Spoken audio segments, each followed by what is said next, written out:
আলাইকুম। দেখেন একটা কুল বাগানে আসছি কুল পরিদর্শন করতে, কি পরিমাণে কুল ধরছে এটা দেখেন। আসলে কুলের ফলনটা আবহাওয়ার উপরে নির্ভর করে।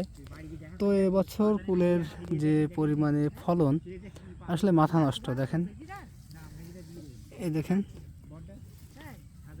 তো আসলে খুবই আশাবান্ধক একটা কুলের ফলন পেয়েছে কৃষক।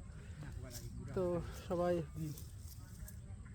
দেখেন পেকে গেছে কুল, কিছু কিছু কুল তো বেশ ভালোই ফলন আসা হয়েছে।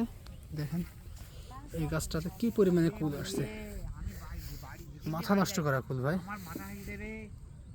কি পরিমাণে কুল ধরছে, একদম মাটির সাথে মিশে গিয়েছে আসলে। আর এত পরিমাণে কুল যে ডাল ভাঙার একটা উপক্রম। দেখেন মাটির সাথে মিশে গেছে পুরোপুরি কুলে। তো দেখেন আসলে কিছু বলার নেই, যতক্ষণ না আজকে কুল বাগানে মনটা ভরে যাচ্ছে।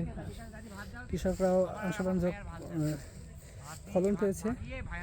তো এই নিয়েই এবছর কুলের সমাচার। তো সবাই ভালো থাকবেন, আল্লাহ হাফেজ।